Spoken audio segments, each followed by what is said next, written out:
Assalamualaikum warahmatullahi wabarakatuh. Selamat berjumpa lagi dengan Bulia pada PJJ hari ini. Sebelum mulai belajar, mari kita berdoa terlebih dahulu. Mari kita membaca basmalah bersama-sama. Bismillahirrahmanirrahim. Semoga kita dapat melaksanakan dan menyelesaikan pembelajaran hari ini dengan baik, meskipun harus di rumah saja, meskipun jarak jauh. Pada hari ini, kita akan belajar mengidentifikasi kondisi geografis pulau-pulau di Indonesia secara tepat. Lalu, kita akan belajar menyebutkan kondisi geografis wilayah Indonesia. Setelah itu, kita akan mengidentifikasi perilaku-perilaku yang sesuai dengan nilai-nilai luhur yang terkandung dalam Pancasila. Selain itu, kita juga akan menemukan contoh yang sesuai dengan perilaku nilai-nilai luhur dalam sila Pancasila, yaitu gotong royong. Setelah itu juga kita akan menemukan ide pokok bacaan secara tepat. Seperti yang kalian ketahui, Indonesia memiliki lebih dari 17.000 pulau yang terbagi ke dalam 6 gugusan pulau besar. Yang pertama adalah Pulau Sumatera. Pulau Sumatera merupakan pulau terluas kelima di dunia, merupakan wilayah perairan sehingga banyak terdapat daerah rawa. Di wilayah timur terdapat sungai-sungai besar seperti Sungai Musi, Sungai Batanghari, Sungai Asahan, Indragiri, dan lain-lain. Adapun di wilayah barat sampai selatan membentang Bukit Barisan. Di Sumatera banyak terdapat gunung berapi aktif seperti Gunung Marapi, Gunung Talang, Gunung Sinabung, dan lain-lain. Yang kedua adalah Pulau Jawa.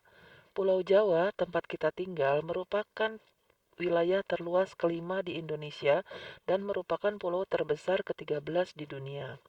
Pulau yang relatif muda dan sebagian besar terbentuk dari aktivitas vulkanik dengan deretan gunung-gunung berapi membentuk jajaran yang terbentang dari timur hingga barat dengan endapan aluvia sungai.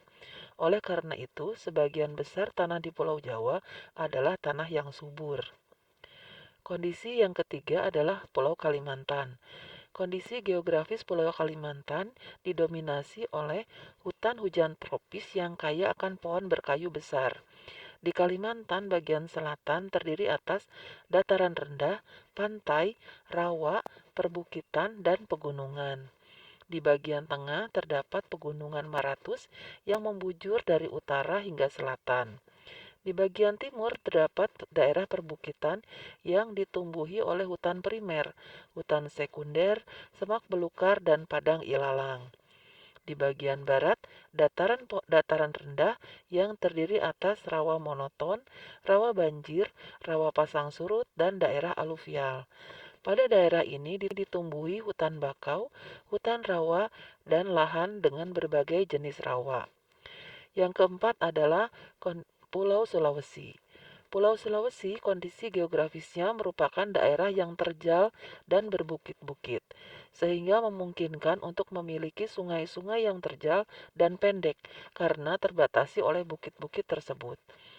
Di Sulawesi terdapat banyak palung laut dan basin, sehingga basin-basin tersebut membentuk seperti Selat Makassar, Laut Flores, dan Laut Banda. Di Sulawesi terdapat 41 gunung. Sebagian besar wilayah Sulawesi merupakan daerah vulkanik. Yang kelima adalah kondisi geografis Pulau Papua. Pulau Papua adalah pulau yang terletak di wilayah Australia dan merupakan bagian dari wilayah Indonesia Timur. Pulau Papua juga merupakan pulau terbesar di Indonesia, termasuk pulau terbesar kedua di dunia setelah Pulau Greenland. Sebagian besar dataran Papua masih berupa hutan belantara. Lebih dari 71 wilayah Papua, 71% wilayah Papua merupakan hamparan hutan hujan tropis yang sulit ditembus karena terdiri dari lembah-lembah yang curam dan pegunungan tinggi. Bahkan puncak tertinggi di Indonesia terdapat di Papua, yakni Puncak Jayawijaya yang sebagian puncaknya ditutupi salju. Yang keenam adalah Nusa Tenggara. Keadaan geografis Nusa Tenggara Barat dan Timur berbukit-bukit dengan daratan tersebar secara sporadik pada gugusan-gugusan yang sempit. Pada pulau yang dominan permukaannya berbukit dan bergunung-gunung, diapit dataran tinggi dan perbukitan dengan kondisi kemiringan yang curam. Dengan kondisi demikian, lahan untuk pertanian sangat terbatas, baik pertanian basah maupun pertanian kering. Nah, sekarang mari kita simak batas-batas wilayah pulau-pulau besar di Indonesia. Kita mulai dari Pulau Sumatera. Batas wilayahnya utara, selatan, barat, dan timur.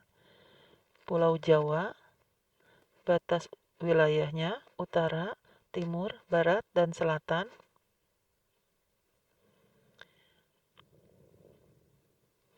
Keadaan alamnya, Pulau Kalimantan. Batas wilayahnya, silakan disimak. Utara, selatan, barat, timur. Keadaan alamnya juga Pulau Sulawesi. Batas wilayah utara, timur, barat, selatan, dan keadaan alamnya. Selain itu, kita akan belajar Bali dan Nusa Tenggara. Perhatikan batas wilayahnya utara, timur, barat, selatan, dan keadaan alamnya. Juga Papua. Perhatikan batas utara, timur, barat, selatan, dan keadaan alamnya. Kamu bisa catat dan tuliskan pada buku tema atau pada buku tulismu. Bila sudah, nanti hasilnya difoto dan dikirimkan ke grup kelas. Sekarang kita akan belajar tentang sikap gotong royong. Sikap gotong royong sesuai dengan nilai Pancasila. Kerjasama adalah suatu bentuk budaya bangsa Indonesia yang sering disebut gotong royong. Dengan gotong royong, masyarakat memiliki tujuan yang sama untuk mewujudkan kepentingan bersama, tanpa mempedulikan perbedaan suku maupun golongan. Apakah kamu pernah melakukan gotong royong? Gotong royong apa dan di mana yang pernah kamu lakukan? Sekarang mari kita baca bersama-sama teks pada halaman 37, Gotong royong modal dasar pembangunan. Gotong royong merupakan modal dasar bagi terciptanya suasana kemasyarakatan yang harmonis. Mengapa demikian? Karena dengan bergotong royong, masyarakat akan sering melakukan silaturahmi dan kerjasama, sehingga terjadilah solidaritas. Seiring dengan munculnya rasa solidaritas inilah, akan muncul juga rasa empati dan simpati di antara masyarakat, yang akan mempererat dan memperkuat hubungan masyarakat. Tidak ada perbedaan dalam prinsip gotong royong. Gotong royong adalah kerja bersama, memeras keringat bersama, dan perjuangan saling bantu-membantu secara bersama.